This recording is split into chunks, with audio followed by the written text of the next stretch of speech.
Chapter 37 of Shrimadbhagavatam. Sati kills herself. Om Namo Bhagavate Vasudevaya. From a distance, Sati could hear the sonorous music made by the incessant chanting of the Vedas. As she approached the spot, she could see the Yagnashala filled with all the great rishis and all the devas, Gandharas, Siddhas, and Charanas. She reached her destination. The Yagnashala was glowing like heaven. She looked at everyone. She looked at her father. Daksha looked quite through her, as though she did not exist. No one had the courage to defy Daksha and greet Sati. No one dared to welcome her. Only her mother and her sisters embraced her and expressed their joy at seeing her. They tried to make a fuss of her, but she would have none of it. Ignored as she was by her father, she would not look at anyone else. The realization came upon her that this was a yagna which would not give a share to Mahadeva, that it was performed with the sole purpose of insulting her lord. Mahadeva had told her so clearly the course the events would take, the indifference which would greet her when she entered because she was the wife of Mahadeva. But she, in her foolishness, would not pay heed to his words. She remembered the sad and resigned look on his face when she had last seen him, and anger flashed from her eyes. She was so furious that words would not flow easily and distinctly from her lips. Her lips were throbbing with anger, and her eyes were red with anger. Her entire frame seemed to be like a flame without smoke. Sati looked at her father and said, "What a foolish person you are! You call yourself the enemy of the Lord, of one who has no equal in the universe? Only a fool like you will do such a thing. People can be classified into different categories. The first is the lowest type. He is called an Ashuddha. He will see only the faults in another man. He will have no eyes for the good in him. The second is the mediocre type. This man sees the good as well as the bad in another. There is again a third type. They are those who can find the difference between good and bad qualities, but will treat them in a sensible manner. Look at them in the proper way and proper perspective. They are called the good people. The better class of men are those who ignore the faults and take into account only what is good. But the really great souls are those who will not even look at the faults, who will not admit that there are faults. They will try to enhance even the smallest of the good quality in the other man and applaud him for it. They will ignore the faults even if they are innumerable. You, however, are lower than the lowest. You see a fault which does not exist.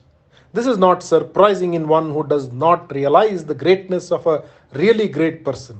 My Lord treats you with indifference. Your behavior does not affect him, but it hurts me and I cannot brook it. My husband is called Shiva, all that is holy and good and pure. You hate him because you are a Shiva.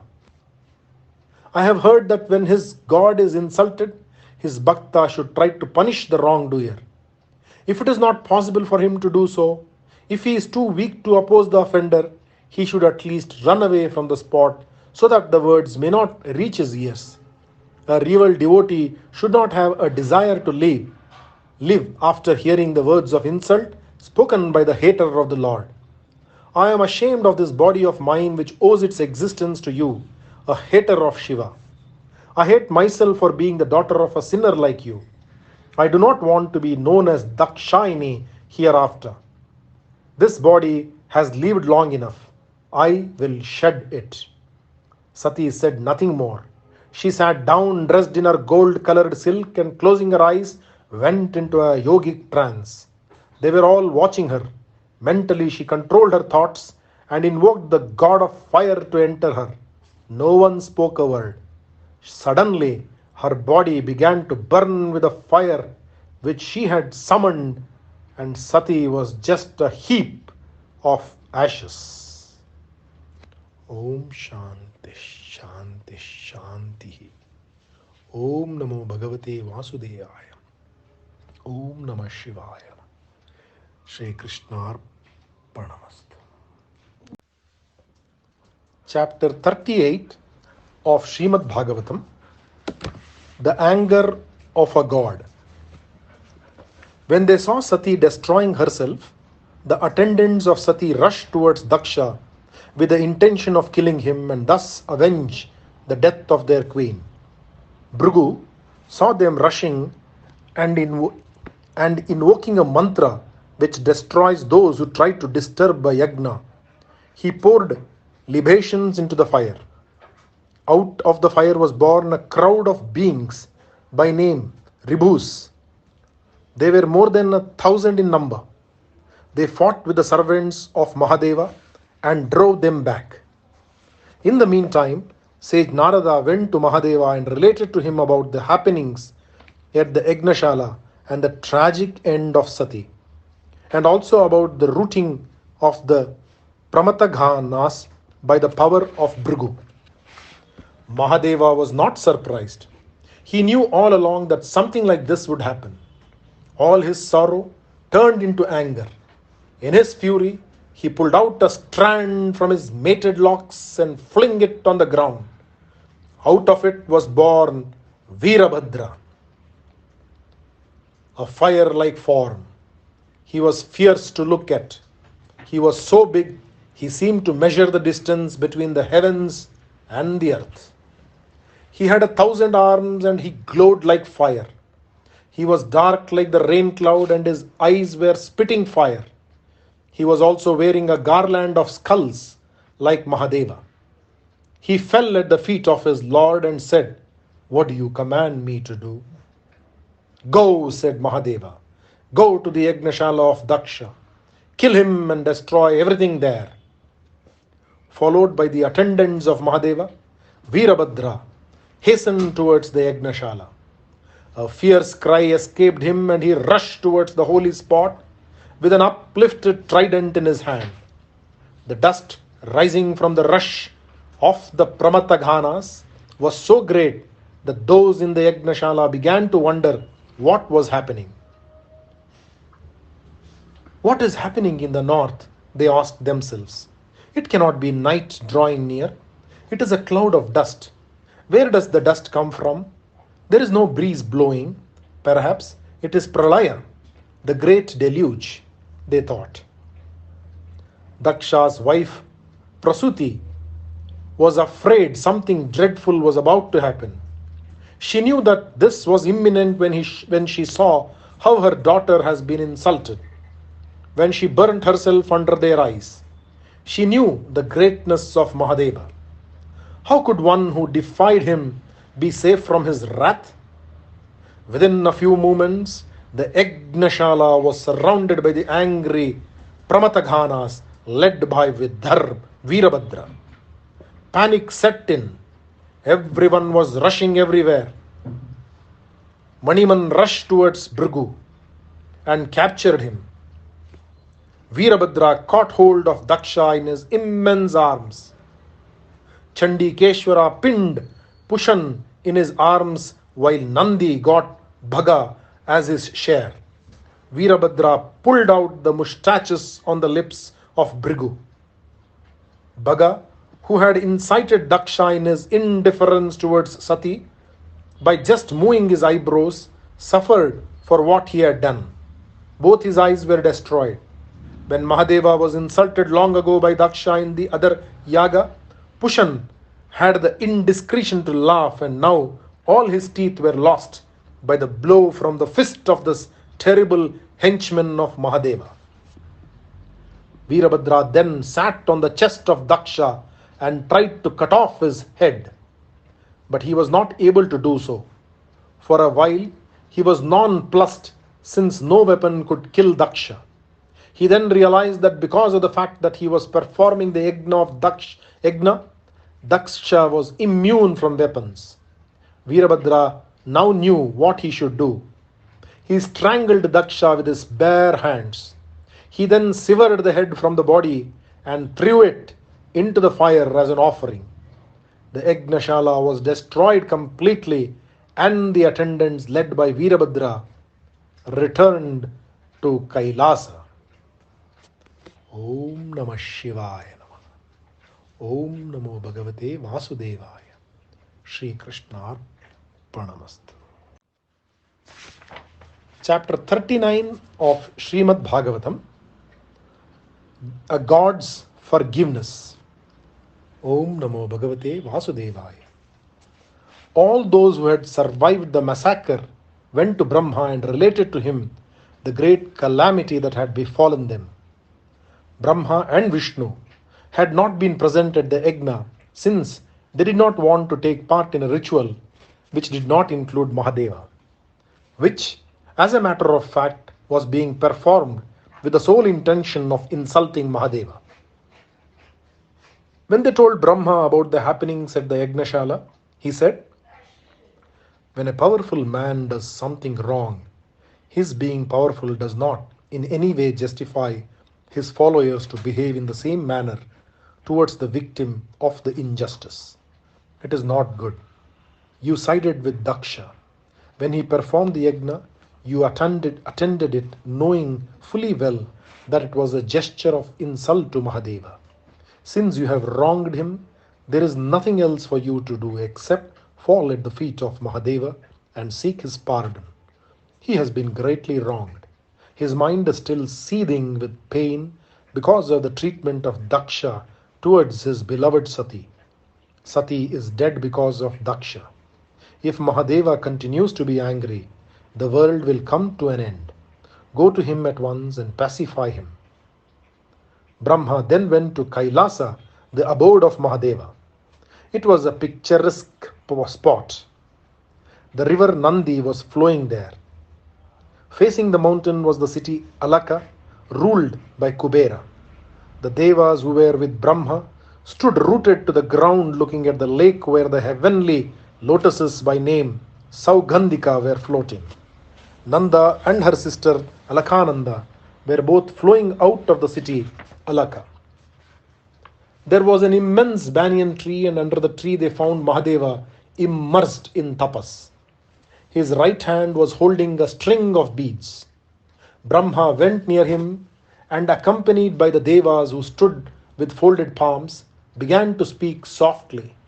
He spoke words in praise of Mahadeva, and there was a note of pleading underlying the chanting of the words. Mahadeva was roused out of his yoga. He knew that Brahma was there. He stood up from his seat and greeted Brahma by bending his head with reverence. The others around also bowed before Brahma. Brahma accepted it all with a smile and spoke to Mahadeva. "Lord, as you are of the world, of the mind and the senses, it is but right that you should abandon this anger against humanity. You must forgive the faults of the ignorant. Please make it possible for the interrupted yajna of Daksha to be completed. Forgive the Yajamanas who denied you a share of the harvest. Make the maimed whole again. Forgive all of them." Mahadeva smiled at all of them and said, "I am not angry with all those who took part in the yajna, but I had to punish Daksha.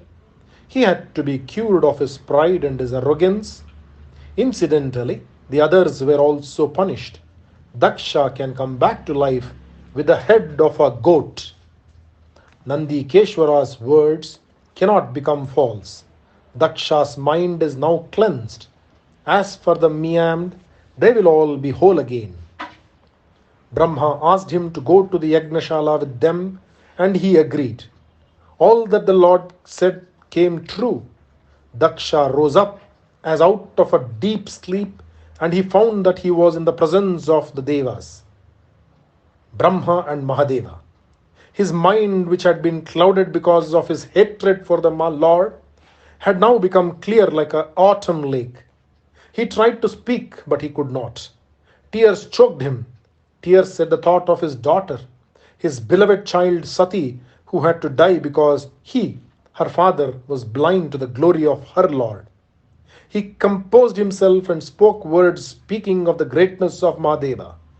He said, "I insulted you, and the world thinks that you have punished me for it. But in reality, what you did is an act of grace. Vishnu and you have so much affection for mankind. Even when ignorant Brahmins behave as though they know so much, you smile indulgently at them and unmindful of their stupidity, you are kind to them. When such is the case, how can anyone imagine that you have punished me? Who has ever been doing all that my father has asked me to do?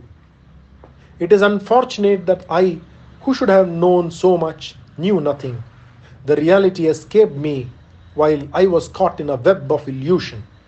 That made me behave foolishly. In the midst of everyone, I hurled insult after insult at you. And yet you have so much affection for me. Unmindful of what I have done, you have made me clean. You have given me a new birth so that I will use it better. All that I can do is to fall at your feet and ask for your pardon. The yajna was resumed. Lord Narayana appeared and the three gods presided over the yajna. When it was ended, Daksha honored the gods, the devas, and all the guests properly. The devas returned to their abode after the conclusion of the great eventful yajna. Daksha was now freed of his proud and arrogant nature, and he was a highly chastened person. Only Sati was dead. Om Namo Bhagavate Vasudevaya. Shri Krishna Pranamastu. Chapter 40 of Shrimadbhagavatam, A Child's Resolve.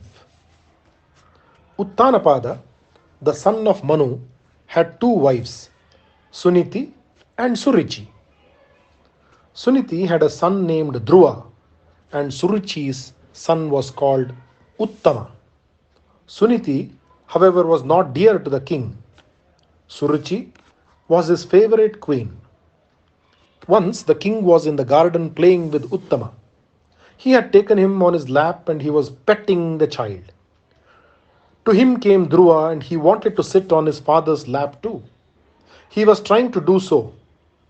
Suruchi saw it and rushing near, she dragged him away from his father, saying, "You are the son of the king, no doubt, but you are not my son, and so you will not have the privilege of sitting on your father's lap.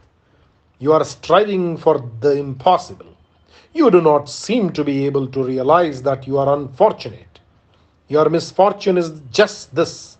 You are the son of another woman. If you want to sit on your father's lap like Uttama, then you will have to perform a long penance.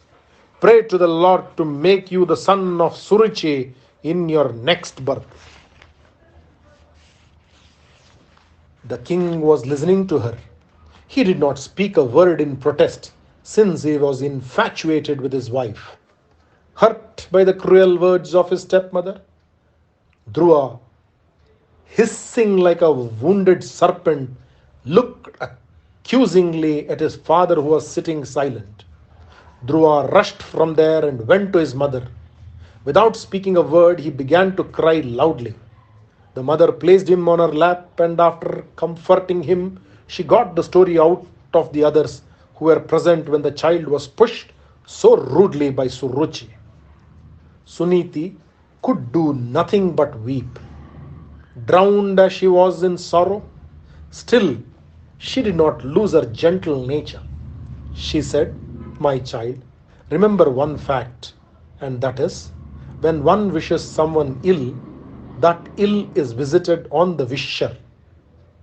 I repeat, when one wishes someone ill, that ill is visited on the wisher. So never at any time think ill of others. The king does not like me. He does not want me to serve him even as a handmaid. Such an unfortunate woman happens to be your mother. What Suruchi said is true. Because you are my son, you do not have the privilege of sitting on the king's lap. Do not be angry with your stepmother because she has spoken words which have wounded you. On the contrary, do what she asked you to do.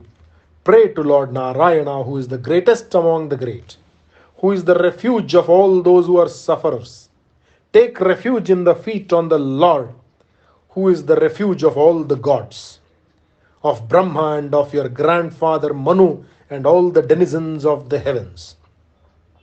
Become attached to him and only to him. Speak his name and see his form. Pray to him. He is sure to rid you of all unhappiness. I can see no other way of comforting you. Dhruva was bent on doing what his mother said would be good for him.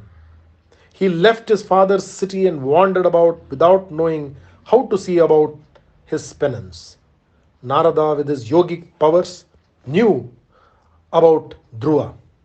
Perhaps he was reminded of his earlier Janma when he was just such a child, wandering in quest of God.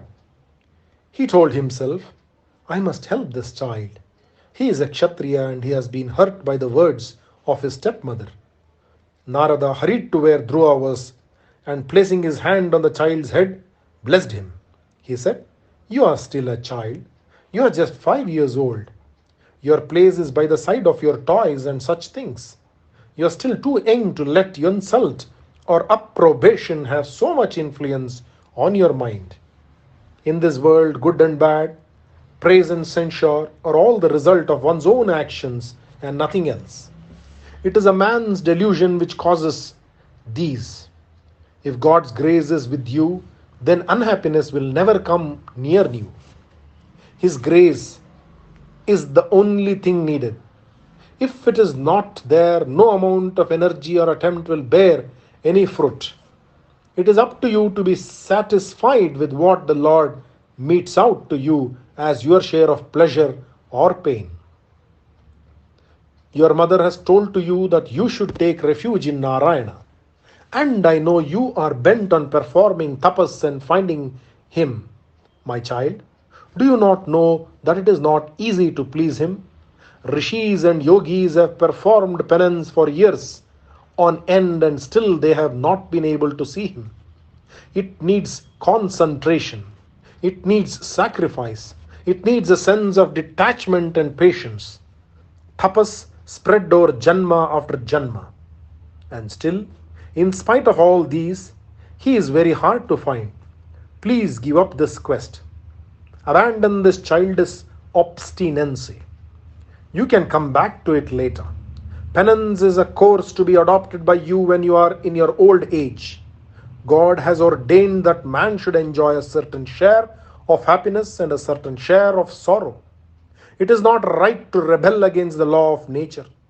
The wise say that a man's punya decreases when he enjoys the good things of life and that his papa decreases when sorrow visits him.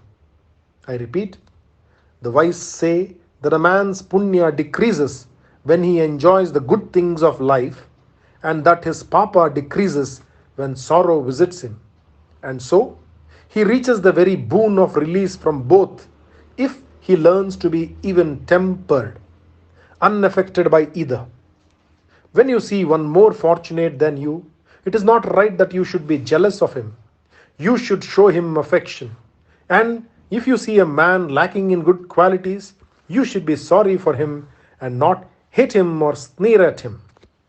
If you meet one who is your equal, you should then be friendly with him. Such a man will never be unhappy. Dhruva said, It is my good fortune that I have met you. It is fortunate that I should have found you who can tell me clearly the secret, the real secret about pleasure and pain and how to be unaffected by either. And yet, because of my being an undisciplined Kshatriya, perhaps the words of Shuruchi have hurt me abominably, and your words do not reach my very inside. They ought to impress me, but they do not. Please have pity on me and on my ignorance. Teach me the method by which I can reach the Lord.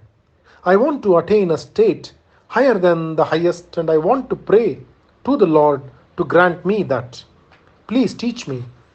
You are, I have heard, born as the son of Brahma, and you wander all over the universe, plucking the strings of your veena with but one aim, to do good to mankind.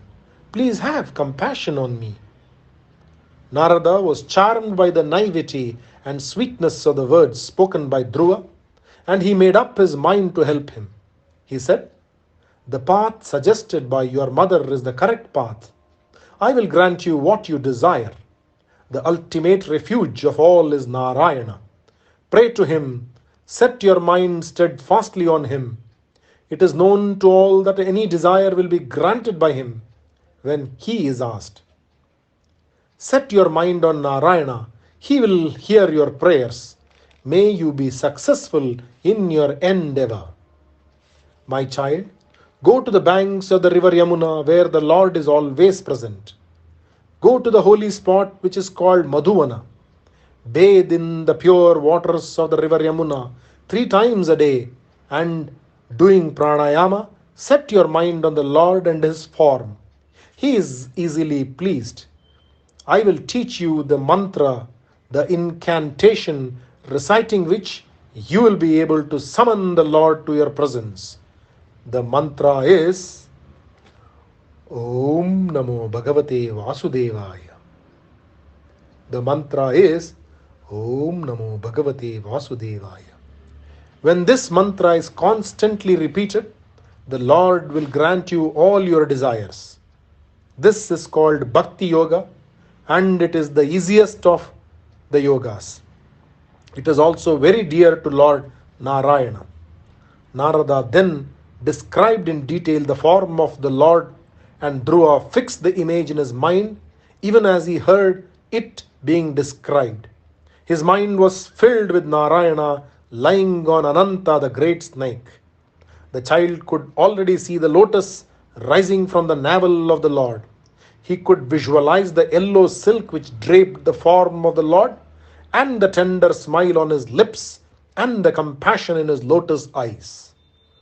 Dhruva made pradakshina to Narada and fell at his feet. Taking leave of his guru, the young child walked towards Madhuvana on the banks of the Yamuna. Om Namo Bhagavate Vasudevaya. Shri Krishna Arpanamastu.